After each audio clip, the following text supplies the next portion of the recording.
welcome back to my film and TV channel. Yes, we'd all love a dip in this one with the Fountain of Youth, although if you're young already, you wouldn't need to, would you? You're not old like me and many others.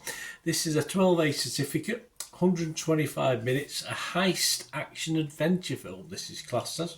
Directed by, yes, none other than Guy Ritchie, this one. Written by James Vanderbilt. Something to do with fashion, that, isn't it, Vanderbilt? Anyway, this stars John Krasinski, Natalie Portman, always nice to see Natalie, Eiza Gonzalez, yeah, he's alright in this as well, it's quite a pleasant young lady, and Domhnall Gleeson, Arian Moayed, Laz Alonso, Carmen Ejogo, and Stanley Tucci. Not very much of Stanley Tucci, though, only a few minutes, so don't get carried away with a big Stanley Tucci fan. What's it about? Well, Krasinski and Portman play a pair, siblings, yeah, strange siblings at that, who team up and embark on a journey to find the famed Fountain of Youth. Yes, bring it back for us, guys. This was released on May the 23rd, 2025 on Apple TV Plus, and I'm sure I saw it on Prime as well, although I didn't watch it on Prime, but I'm sure I saw it on Prime, so check that out if you've got Prime. So maybe I'm on both formats. Yeah, a big fan of Krasinski. I like Krasinski. I loved his switch, of course, from the wonderful, very funny The Office. I would say it was better than the British Office, the UK Office, only because of the fact there was so many of them.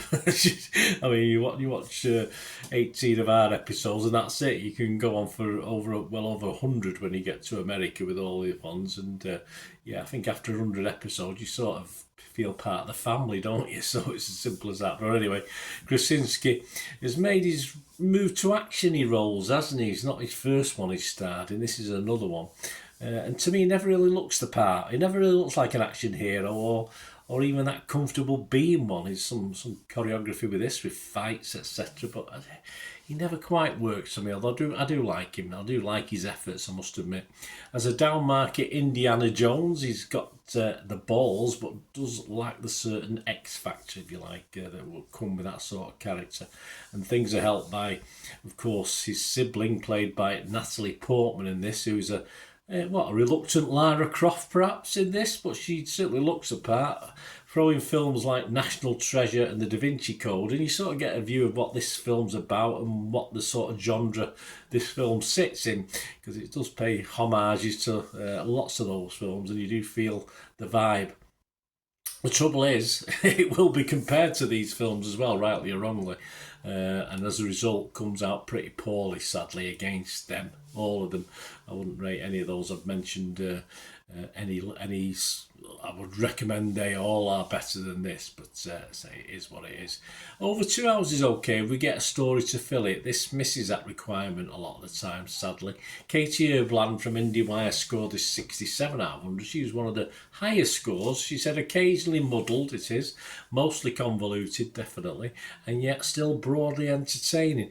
Well, it has its moments. It's a shame this glossy and big budget affair, you really can't fake Egyptian pyramids like these, will only exist as a streaming pick on Apple TV Plus, yeah, or on Prime, I don't know, as I said.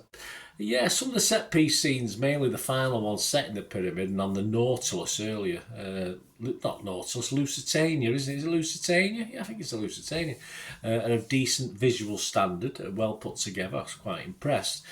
Shame some of it was so mundane for the most part between these sort of setups, unfortunately. Nate Richard from Collider is spot on really with what he said. He scored it 60. He said it's a perfectly watchable movie that feels designed to keep you entertained for 2 hours on a rainy Sunday afternoon. Once watch it is doubtful you'll be making a return trip to watch this one, in fairness. I'm struggling to think really where the Guy Ritchie effort comes into this, because it's just so routine in the storytelling.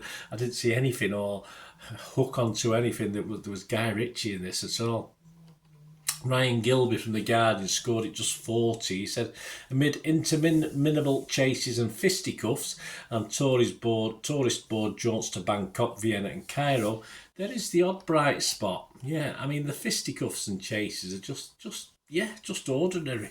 They're not very exciting. The only thing not so ordinary, as mentioned, was on the boat they bring up from under the sea, and the big pyramid at the end, of course, which was a nice sort of two good scenes. Two good, probably lasted, what, the first one, the boat, 15 minutes, the pyramid scene, 15-20 minutes, and that sort of made the film, really, because the rest of it was much nothingness.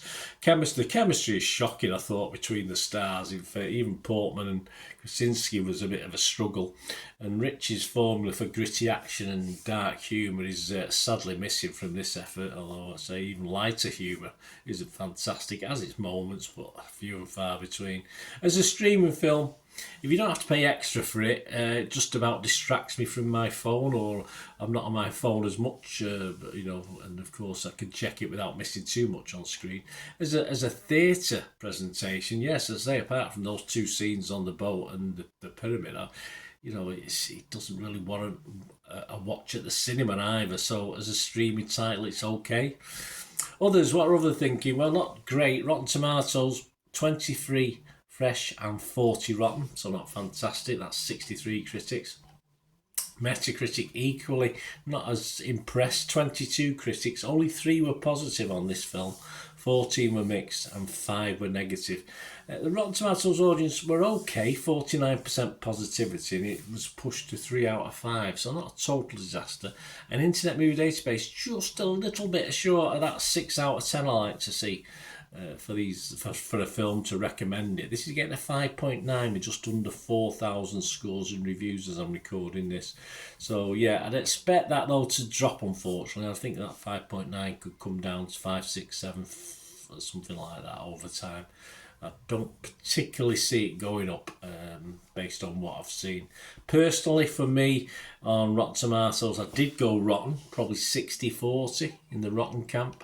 I was mixed on Metacritic, so I wasn't totally negative on it, but I was mixed as far as Metacritic is concerned. And I'm just going to give this my minimum score, mainly for Portman's efforts, mainly for Krasinski's efforts, not quite as good. And yeah, for a couple of good set pieces. It is an afternoon watch when you're doing other things. Just have it on in the background watch. And so I'm going to give it my minimum score, which is 5 out of 10. But I couldn't heartily recommend it, guys. But if you like the actors in this, then that might help you watch the film as well. But I think Portman was a little bit underutilised for all their efforts in this. So there you go, guys. Let me know what you think. Great to have your views and opinions on this film. Whether it's on Apple, as I said, I'm sure I saw it on Prime. If it is on Prime, let me know. Just confirm it for me, guys, if you can. So I hope you enjoyed it. Please, hope you enjoyed this review. If you want to help support the channel, there are ways of doing that from just subscribing. We do have memberships now, which help me put this, going forward, help me out a great deal. So that'd be wonderful if you can do that. And there are a couple of ways of doing that anyway, to supporting me. So if you want to find out how, just keep watching and listening. To help me out, guys, if you watch the ads, if the ads on this YouTube ads, that helps in a very little way, but it all helps. Watch the pennies, the pounds look after themselves, they say, don't they? Or the pennies or the 10p's look after themselves. But if you watch the ads or follow the links on the ads as well, that's always a nice way to support the channel. If you sort of hang on for it, I've done that. I watched other people's and followed the ads, just something I fancied, which does happen from time to time. Of course, you can support me by pushing that subscribe button as mentioned earlier, and that's of course pressing the button so you know when these vlogs are coming out. And of course, I'm always interested in your opinions, and of course, if you can give us a like, that'd be wonderful as well. So thanks for watching, guys. Hopefully I'll join you very, very soon with something else. Until we meet again, I'll never ask one thing, don't I? Please stay safe, everyone. Bye for now.